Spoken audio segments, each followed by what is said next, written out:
नमस्कार, राधे राधे। आज हम आपको राहुल गांधी का मंच से सीधा भाषण सुनवाने जा रहे हैं, जिसमें राहुल गांधी जी ने मोदी जी की नकल करते हुए मोदी जी के खिलाफ कुछ अपशब्द कहे हैं। उसके बाद वहाँ की भीड़ का क्या रिएक्शन है वो हम आपको इस वीडियो में दिखाएंगे। तो चलिए वीडियो को शुरू करते हैं। नमस्कार, कैसे हैं आप लोग? मूड कैसा है? जितवाओगे 100%?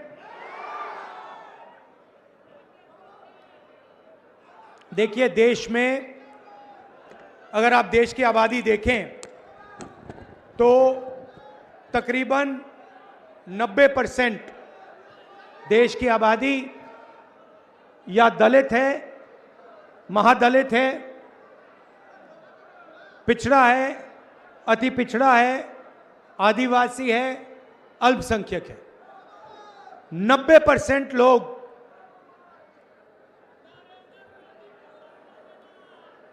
इन नालंदा क्या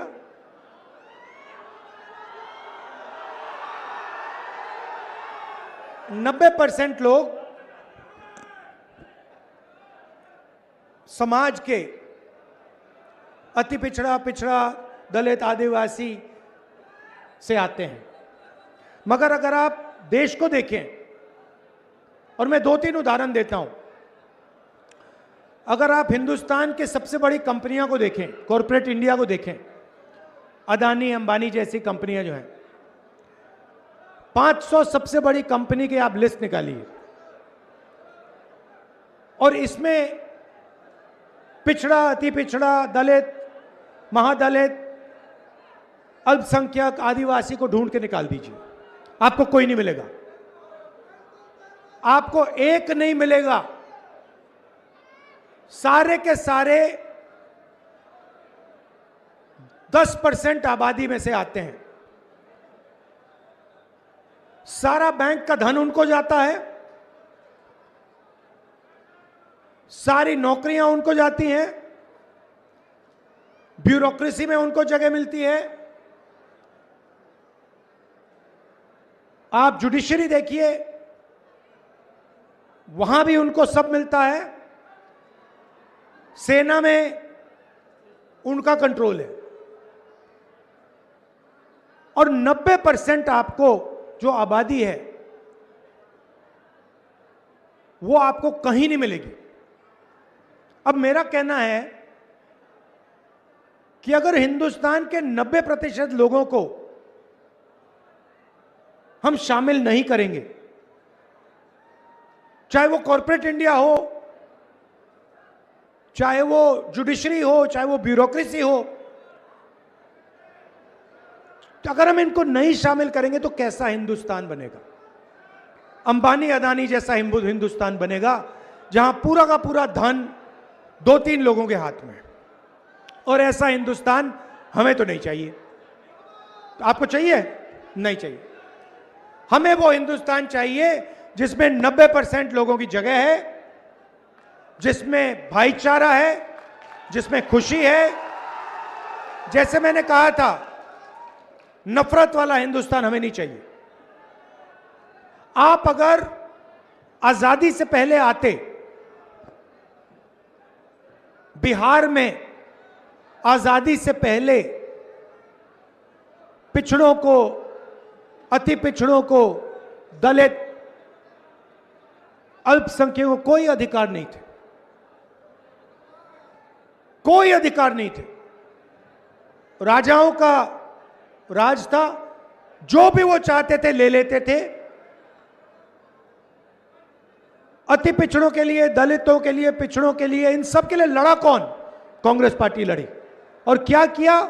आपके साथ मिलकर हमने ये संविधान लागू किया।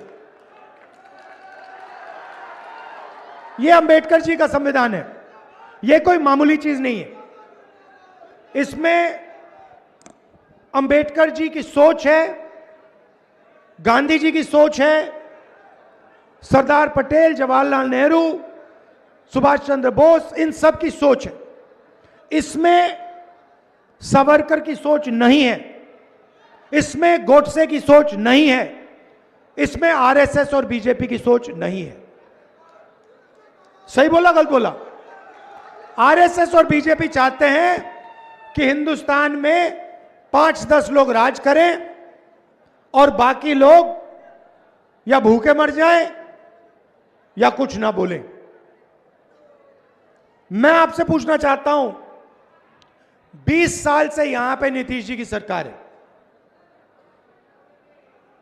पूरे देश में बिहारी मजदूरी करते हैं। यस सर, करते नहीं करते? मतलब मैं लद्दाख गया था, बर्फ, सर्दी, बर्फ, वहां पे कौन सड़क बना रहा था?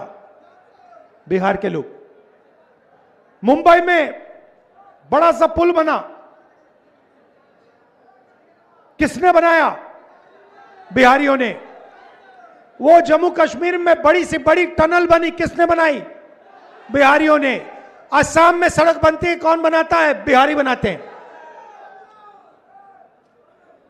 तो नीतीश जी ने यहां रोजगार मिटाकर आपको देश का मजदूर बना दिया है।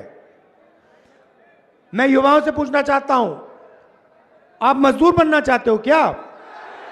आप पूरी जिंदगी मजदूरी करना चाहते हो क्या? आप रोजगार चाहते हो ना? नरेंद्र मोदी जी आते हैं, कहते हैं भाइयों और बहनों,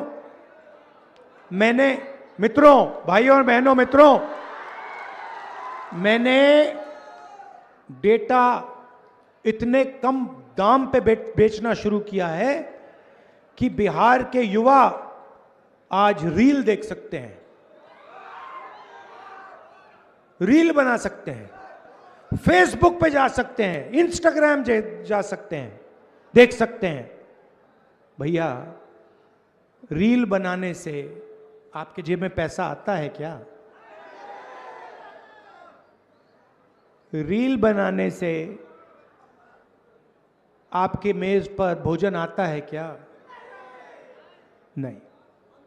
नरेंद्र मोदी ने आपको यह नहीं बताया कि जब आप रील बनाते हो और अपने दोस्त को बेचते हो तो फायदा अंबानी को होता है, फायदा अदानी को होता है। नरेंद्र मोदी ने आपको यह नहीं बताया कि बिहार में किसानों से छीनकर 1 रुपए में अदानी को जमीन दी गई है।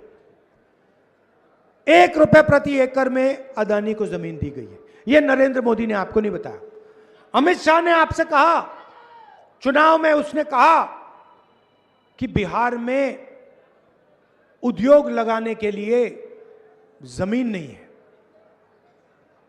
उद्योग लगाने के लिए जमीन नहीं है, मगर अदानी जी को फ्री गिफ्ट देने के लिए बहुत जमीन है, कोई कमी नहीं है उसके लिए। देश के एयरपोर्ट, पोर्ट्स, रेलवे स्टेशन, सड़कें, इंफ्रास्ट्रक्चर, डिफेंस की इंडस्ट्री, गोला बारूद, मिसाइल, ड्रोन, ये सारा का सारा नरेंद्र मोदी ने अदानी को दे दिया है। आपको क्या दिया? नोटबंदी और गलत जीएसटी। जीएसटी क्या है मैं आपको बताता हूं। जीएसटी आपके जेब में से टैक्स लेने का तरीका है और ऐसे लिया जाता है जो आपको पता भी नहीं लगे। आप पेट्रोल खरीदो, शर्ट खरीदो, पैंट खरीदो, जूता खरीदो, सेलफोन खरीदो, जीएसटी जीएसटी जीएसटी, आपके जेब में से सीधा पैसा निकलता है। जितनी जीएसटी आप देते हो, आपने शर्ट खरीदी, जितनी जीएसटी आप दोगे उतनी ही जीएसटी अंबानी उसी शर्ट के लिए देगा। वो है अरबपति। किसान के पास 10-15 हजार रुपए बैंक अकाउंट में, मगर जीएसटी एक जैसी।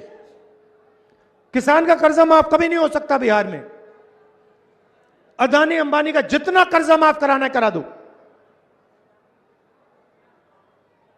नोटबंदी और गलत जीएसटी ने बिहार के युवाओं से रोजगार छीना है। जानबूझ के बिहार के जो छोटे छोटे बिजनेस थे उनको खत्म किया गया है। क्यों? क्योंकि अदानी और अंबानी चाइना का माल बिहार में बेच पाए। आप देखो, ये फोन है, किसी भी फोन के पीछे देखो मेड इन चाइना लिखा होगा।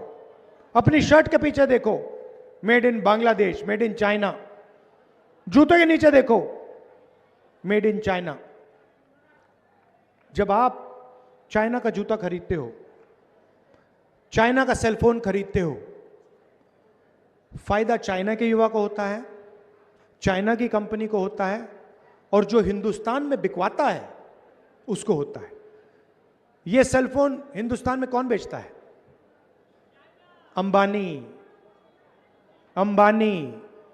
तो फायदा किसको हो रहा है? अंबानी को, अदानी को, चाइना के युवाओं को, चाइना की कंपनियों को, नरेंद्र मोदी को। लाखों करोड़ रुपए जो अदानी बनाता है वो बीजेपी को दिए जाते हैं। आप देख लीजिए, चुनाव देख लीजिए, टीवी देखिए, उनको कोई पैसे की कमी नहीं है। मैंने भी शुरुआत में कहा मीडिया के हमारे मित्र हैं, ये हमारे मित्र नहीं है, ये उनके मित्र हैं, नरेंद्र मोदी के मित्र हैं। पैसे की कोई कमी नहीं। जितना टीवी पे दिखाना है दिखा दो नरेंद्र मोदी का चेहरा, 24 घंटे चलाओ। मगर बिहार की जनता होशियार है। मैं आपसे सवाल पूछता हूं, यह फोन है, इस पे मेड इन चाइना लिखा है, इस पे मेड इन बिहार लिखा होना चाहिए? होना चाहिए, नहीं होना चाहिए? हम चाहते हैं कि मेड इन बिहार इस सेलफोन पे लिखा हो। चाहते हैं कि मेड इन बिहार आपके शर्ट पर, पैंट पर, जूते पर, कैमरा पर लिखा हो। आप भूलो मत कि एक ऐसा समय था जब दुनिया की सबसे बेहतरीन यूनिवर्सिटी नालंदा यूनिवर्सिटी बिहार में हुआ करती थी। सही बात है, लाइन लगती थी, लाइन लगती थी। चाइना के लोग, जापान के लोग, कोरिया के लोग, इंग्लैंड के लोग लाइन लगाते थे, हमें नालंदा यूनिवर्सिटी में जाना है। सबसे बेहतरीन यूनिवर्सिटी थी दुनिया में।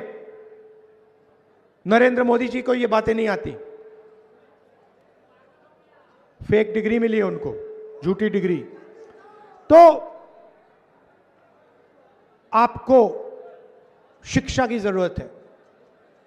मैंने पिछली मीटिंग में कहा, यहां भी दोहराऊंगा, महागठबंधन शिक्षा पे फोकस करेगी। स्कूल, कॉलेज, यूनिवर्सिटी, एक बार फिर यहां पे सरकारी स्कूल, सरकारी कॉलेज, सरकारी यूनिवर्सिटी चालू करने का काम करेगी। और मैं आपको एक वायदा कर रहा हूं, 100% मैं आपको बता रहा हूं, जिस दिन इंडिया गठबंधन की सरकार दिल्ली में आई, उस दिन एक बार फिर दुनिया की सबसे बेहतरीन यूनिवर्सिटी नालंदा में होगी। और चाइना से लोग, जापान से लोग, कोरिया से लोग लाइन लगाएंगे और कहेंगे कि भैया हमें बिहार में जाके पढ़ना है। आजकल क्या हो रहा है, ये युवा आए हुए हैं, आप एग्जाम के लिए पढ़ाई करते हो, महीनों के लिए आप लगे रहते हो। वोटर अधिकार यात्रा में मुझे बताया, हजारों युवाओं ने बताया, घंटों काम करते हो, महीनों काम करते हो, पेपर आता है, पेपर लीक हो जाता है। बिल्कुल सही बात भैया। देखो, ये है हमारे देश का युवा नेता जो हमारे देश को बहुत आगे ले जाने वाला है। तो आप इनका भाषण जरूर सुनिए, आपके बहुत काम आने वाला है भविष्य में। तो पेपर लीक होता है, जिनकी जानकारी होती है, जान पहचान होती है, जिनके पास पैसा है, उनको सरकारी जॉब मिलती है। और जो पढ़ाई करता है, जो ईमानदार है, उसे कहा जाता है भैया आपका पेपर लीक हो जाए, अगले साल करो, जाओ। धरना चल रही थी, महीनों के लिए वहां पे बैठे हुए थे पटना में, नीतीश जी मिले तक नहीं। मैं जाके मिला, कोई मदद नहीं की उनकी। पेपर लीक हुई, चोरी हुई, उनका भविष्य उनसे चोरी किया गया, मगर एक शब्द चीफ मिनिस्टर ने नहीं बोला। बिहार का स्वास्थ्य का सिस्टम समझना चाहिए, एम्स चाहिए, ऑल इंडिया मेडिकल इंस्टीट्यूट, सामने मेट्रो स्टेशन है, रात को वहां जाइए, नीचे देखिए क्या हो रहा है। 3-4 हजार लोग ऑल इंडिया मेडिकल इंस्टीट्यूट के सामने मेट्रो स्टेशन में सोते हैं। कहां के हैं? बिहार के हैं। क्यों? क्योंकि बिहार में जीने के लिए अस्पताल में नहीं जाते हैं लोग, मरने के लिए अस्पताल जाते हैं। अगर आपको मरना है तो आप बिहार के अस्पताल में चले जाओ, मार देंगे आपको। तो रोजगार नहीं दिया, अस्पताल नहीं दिया, यूनिवर्सिटी कॉलेज नहीं दी, तो दिया क्या? कुछ नहीं दिया, भाषण करते रहते हैं। अच्छा, मैंने कहा नीतीश जी की सरकार है, नीतीश जी की सरकार ही नहीं है। जैसे टीवी का रिमोट कंट्रोल होता है, वैसे नरेंद्र मोदी जी और अमित शाह के हाथ में नीतीश कुमार जी का रिमोट कंट्रोल है। जो भी करवाना है करवा देते हैं, बटन दबाते हैं, नीतीश जी करते हैं। और यह मत सोचिए, बीजेपी ने नीतीश जी को पूरा कंट्रोल कर रखा है, दबा के पकड़ रखा है। नीतीश जी की सरकार अब बिहार में कभी नहीं बनने वाली है, खत्म हो गया काम, हो ही नहीं सकता अब।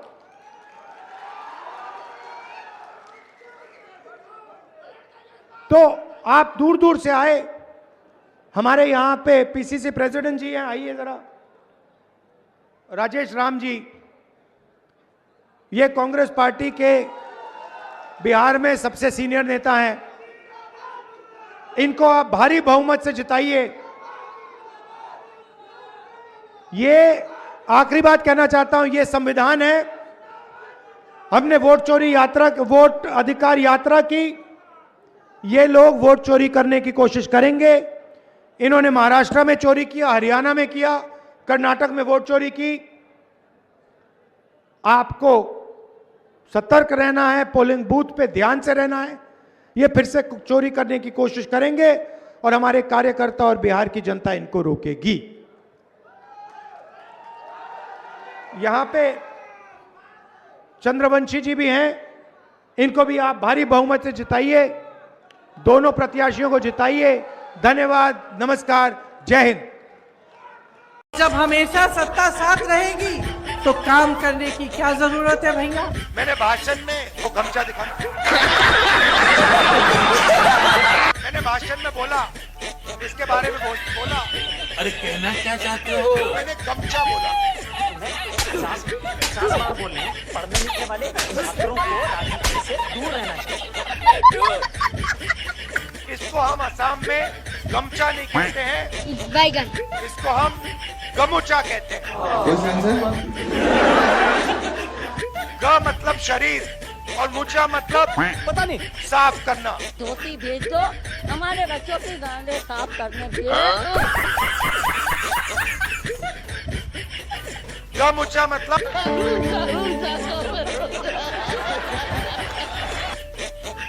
और ये आपका इतिहास है।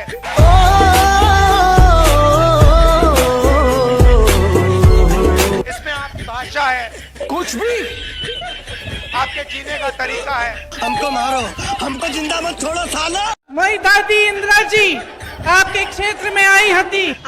मैं बचपन में कहानियां पतो है। मुझे भाषण में क्या क्या कहना चाहिए? 55, 50, 55। एक दूसरे की बुराई रहा नहीं जाता। हम मंच पे आते हैं, आपको गिनवा देते हैं कि इनके क्या गुण है और अवगुण है। वाह क्या सीन है, वाह क्या सीन है। मेरी गाड़ी में बैठो। ये क्या सुन रहा हूँ मैं? मैंने कहा जाना है। अरे यही नहीं, अभी और सुनिए। तो आजकल भोकाल की राजनीति है। अच्छा रिमिक्स आइटम है ये। एक झटके में प्रधानमंत्री जी ने सबको चोर बोल डाला। तो इस बीच मुझे उचित नहीं लगता कि यहाँ आकर मैं फिजूल की बातें करूं। सिर्फ मेरी नहीं, हमारे सब नेताओं की, सब कार्यकर्ताओं की। सुनो सुनो सुनो सुनो, 5 ऐतिहासिक काम है युवाओं के लिए मुक्ति। तो चुनाव के पहले ये कहने का क्या फायदा है? फिर से बोलो, क्यों नहीं? नौजवानों को रोजगार देंगे, क्या फायदा है? बंद कीजिए। जिस तरह से ये घोटाले पे घोटाला होता जा रहा है, जिसकी बड़ी लंबी लिस्ट है यहाँ मेरे पास। इस सज्जन को क्या तकलीफ है भाई, क्या तकलीफ है इनको? अरे पागल निकालते हूँ क्योंकि इतनी लंबी है कि इतने सारे याद भी नहीं रह पाते। फिर निकाल के बाद मैं बताऊंगी, दिख नहीं रही। निकाल के बाद मैं बताऊंगी, दिख नहीं रही। शाबाश। एक बात है, देखिए, दो बातें। क्यों नहीं? मेरे जैसा बेवकूफ इस देश में नहीं।